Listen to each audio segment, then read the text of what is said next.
There is one thing that we're all looking for, and that is power. We want to hit the ball far. It's why we get the new GT2. It's why we get the best shaft that Fuji. It's why we get everything, because we want the long ball. Don't forget to like and subscribe to the channel and let your friends know what we've got going on over here.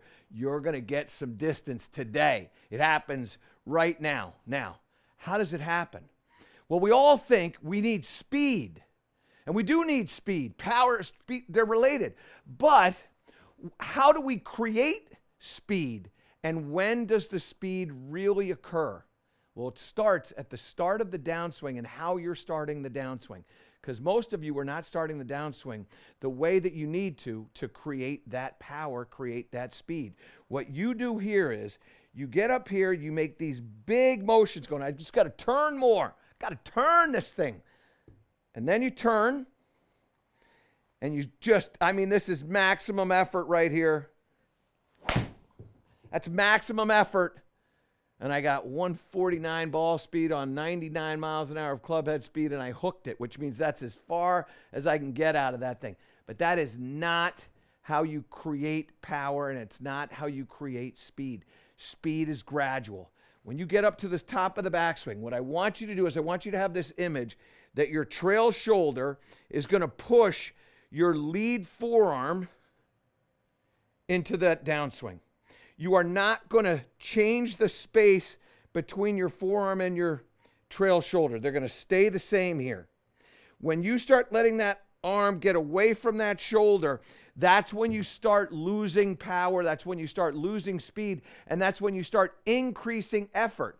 We want to increase power and decrease effort. Okay? So, here's how you're going to do this.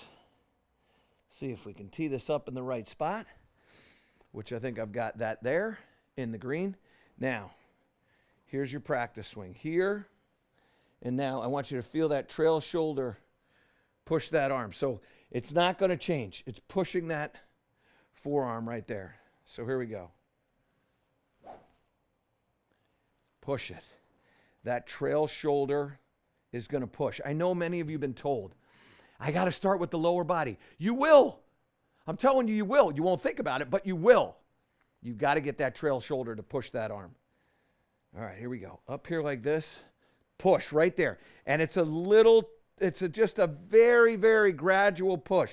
I'm not going to go full speed here, but watch how the speed's going to pick up. Now, that one there had a little bit more speed to it. So that had 99 miles an hour of club head speed, and I'm just kind of breathing on it. 151 miles an hour of ball speed, and I'm just breathing on it. But what I did was I got that shoulder to start this arm. Now, one of the things that you're going to feel when you do that, let's go down the line here, Gibbsy, is you're going to feel the arm push by the shoulder, and the space is going to narrow. So when I start to move that shoulder first, that arm is going to react after it, and it narrows. And as that narrows, that creates more speed. Okay? So, now we're going to get a little club head speed on this one. And I love the practice swing on this. Feel the arm get stuck in space there. It stops. Now the shoulder pushes it. All right? Gradual. Don't do it fast. Gradual. And then you go.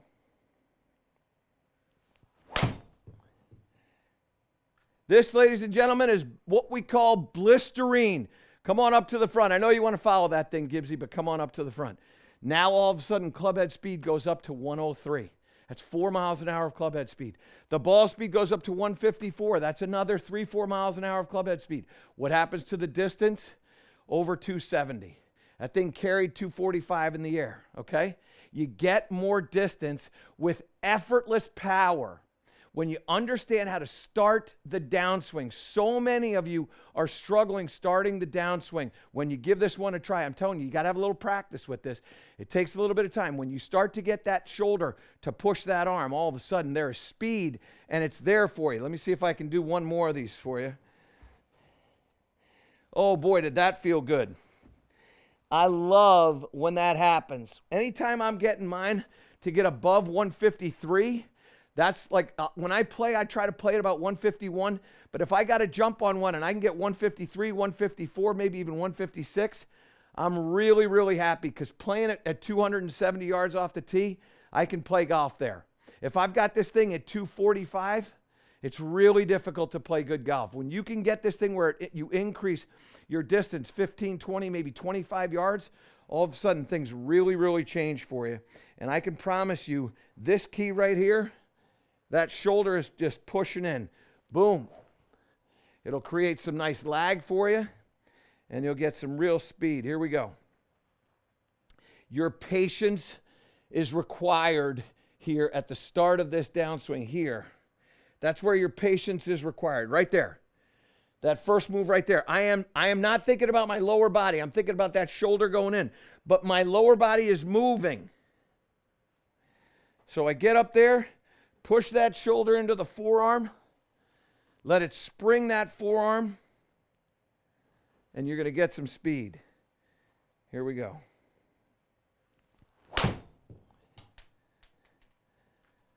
And I hit this one a little bit on the toe, okay?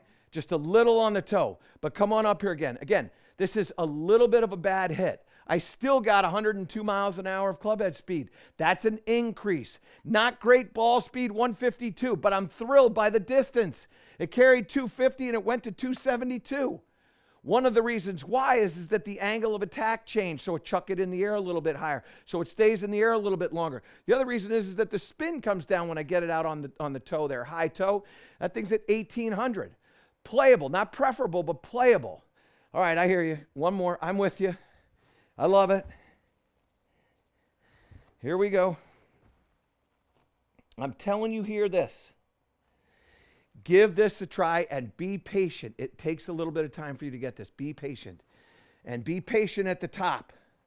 So here, boom. All right. Let's see if I can get this thing up to, I'm going to try for 156. Really move this thing. Here we go.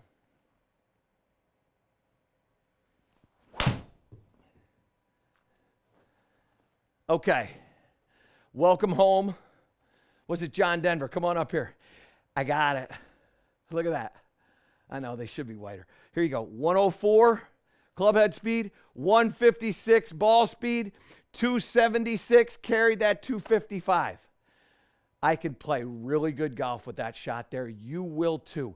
Get this trail shoulder to move that lead forearm forward. And when that starts to happen, you're going to get a lot of clubhead speed, but it requires a little bit of patience. You're going to hit it all over the club face for a little while. But when you start to dial it into that centered strike, maybe even just a little bit towards the toe, that's when you're going to get a lot of distance. That club's going to start working from the inside. It's going to be moving fast, and you are going to be walking a long way between where your tee was and where your golf ball is. To improve all parts of your game, subscribe to my channel and click the link below.